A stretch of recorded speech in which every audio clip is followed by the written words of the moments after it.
मैं अपील करता हूँ कि नेगेटिव पॉलिटिक्स ना करें। कोई भी आईपीएफटी को या उनके सीनियर लीडर्स को नाम गलत तरीके से ना बुलाए। कोई भी जिनके संग हम लोग का अलायंस नहीं हुआ है, उनके साथ उनको गाली नहीं दे।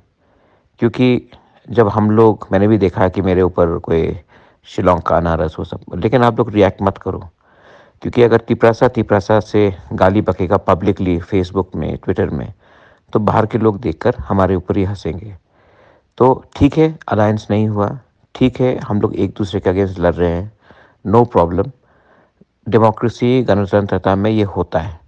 लेकिन मेरा अपील है एज अबू बागरा कि आप अपने जो ओपोनेंट्स है, जो विरोध कर रहा है, उनको गाली मत बकिए। उनको उनके खिलाफ सोशल मीडिया में, फेसबुक में, ट्विटर में मत लिखिए। क्योंकि जब हम लोग एक दूसरे के संग लड़ते हैं तो हंसी मजाक कोई और करता है। ये मेरा अपील है सबको, not only Tipra Motha but to everybody else. सबका इज्जत करो और अपने लाइन में चलो, किसी को गाली बकने का दरकार नहीं है। बेलाइनो हम भाई, धन्यवाद। ये इलेक्शन को क्लीन और पॉजिटिव पॉलिटिक्स से करो। Thank you.